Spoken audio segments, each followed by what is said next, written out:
The Handmaid's Tale Season 5 Episode 6 Ending Explained. What a turn of events that was, with the ending of this episode incorporating a twist that was semi-expected, but still, nonetheless proved to serve a different reason for the title of the episode to be called together. Other than Luke and June being stuck together, it ended in a way that made it look as though it's going to be difficult for both Serena and June to recover from this one. So with that, I thought I'd recap, break down, and explain all that there was to take away from this week's episode. So let's get into it. Here is The Handmaid's Tale Season 5 Episode 6 Ending Explained. Just to let you know, this video will contain spoilers. Episode 6 of the show, titled Together, was centered around togetherness at its core, in the sense that we had Luke and June trapped, Serena and June going off as one at the end, and also Gilead standing together in the sense that they were going to hold Commander Putnam accountable for his actions. So it was deeply ingrained in all that we were seeing. I'm going to break this video down by the main character arcs that we saw throughout the episode. Serena. Serena is a character that I'm really enjoying watching this season. I feel we're seeing a different side to her and real growth and progression. It's clear to see that the roles have certainly been reversed and she's experiencing life on the other side, albeit in a much more pleasant way compared to the usual handmaids. She was essentially trapped at the Wheelers and was forced to follow their commands. One scene that I thought really represented that was the one where she had to go to the top of the house up all of those stairs to go to the room where she was going to be examined. Almost similar to how a princess is kept at the top of the tallest tower in a castle and is unable to leave.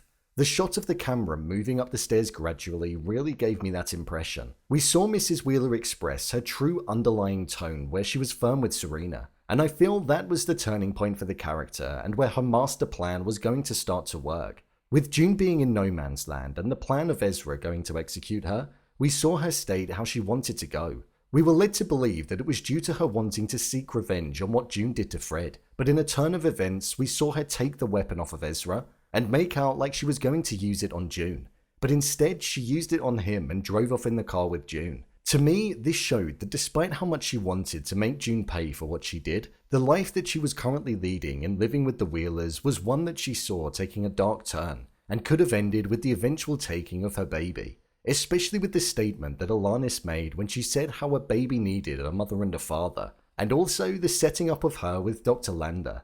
It was a life without control and where she was essentially of Ryan, in the sense that there was no freedom for her whatsoever, and she knew that Ezra would be taking her back there, which was something that she couldn't face. June and Serena are more similar than what they think, despite all of the pain and suffering that they've caused each other over the years. And I feel in next week's episode we'll see them form some kind of bond. June. Following the end of episode 5, where June and Luke were captured, we saw them being held, and both herself and Luke having two completely different responses. We've seen June in these situations before, so her well-equipped experience on how to handle these situations saw her through getting unharmed in the cell. Whereas we saw Luke's lack of experience and the fight that he was holding onto from the past in not being able to save June coming out in that specific moment, and it was resulting in him being harmed. Once they were ready to be taken away by the guards, we saw them get separated, just like what had happened in the past, and the scene mirrored season 1. We heard them say that Luke was going to be taken to the border. I feel as though he may survive this, as I don't think he's going to be killed. They stated how they didn't want him, so there'd be no interest in keeping him or harming him. We saw June get on a bus and be taken to no man's land, where she was going to meet the same fate as what Fred did at the hands of Serena.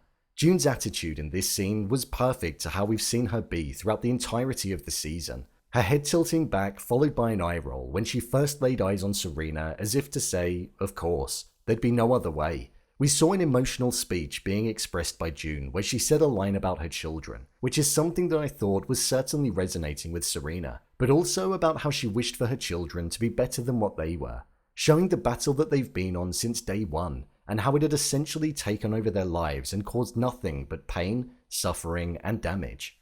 We saw Serena spare June in that moment and then drive off where it looks as though their car is going to break down and they're going to be forced to spend a bit more one-on-one time with each other, where maybe their relationship will strengthen slightly and they will find the similarities that we as the audience can see. Aunt Lydia and the Handmaids. Aunt Lydia is a character where, just like Serena, we're seeing her go on a bit of a personal journey this season. She's realized that the torture and suffering that the handmaids have been put through has been detrimental to their mental and physical health, and it puts them in vulnerable positions and has essentially made them a ticking time bomb, because no human should be treated like that. We saw that she wanted to essentially change the program to have more compassion, which was declined by Commander Lawrence. And after finding out that Commander Putnam assaulted Esther prior to becoming her handmaid, we saw her fight for him to be punished for his actions. Aunt Lydia is showing more of a caring side this season, and it's actually quite nice to see, as it feels as though she does want to make a change happen and fight for what's right. The scene with her and Esther was haunting to watch, where Esther was screaming for her to leave and insinuating that Lydia didn't care about her or the other girls. And you could see the hurt that was inside of Aunt Lydia's eyes to have that being questioned, and that's something that I think is making Aunt Lydia change, as she doesn't want to be perceived as the person that's causing the demise of the health of the handmaids, and she wants to be the voice for them considering that they don't really have one. I think this character is having an influence on providing a change, and just like how Commander Lawrence is wanting his plans to go ahead for New Bethlehem, but being fiercely declined, taking out Commander Putnam was a way of seeking revenge and using his power in a slightly different way, showing that corruption does still lie there. I feel as though this episode was definitely one of the better ones of the season. Unlike last week, I feel as though the pacing was spot on, and it built up to a crescendo naturally, where we saw everything erupt. The show is doing a great job in making me sympathize for characters such as Serena and Aunt Lydia, when I know deep down they've been horrible people that have done bad things, but I suppose that's good writing. It looks as though we could spend the entirety of next week's episode in No Man's Land with Serena and June, which I would love to see. 50 minutes of them conversing with each other and talking about the past, really getting into the rivalry that they hold, and seeing if they can make amends. I would also predict that Serena is most likely going to give birth to her baby in next week's episode as well. I'm looking forward to seeing how the show is going to progress forward and build up to that season finale that's drawing ever closer. Will Hannah return to June? Will the Wheelers find Serena? Will Gilead's ways and teachings spread? And will Commander Lawrence get New Bethlehem? We'll just have to wait and see. So, there you have it. The Handmaid's Tale Season 5 Episode 6, Ending Explained. If you want to see more videos such as Endings Explained, theories and predictions and character breakdowns, then click on the I button. Or alternatively, you can head over to my channel where you'll find them all.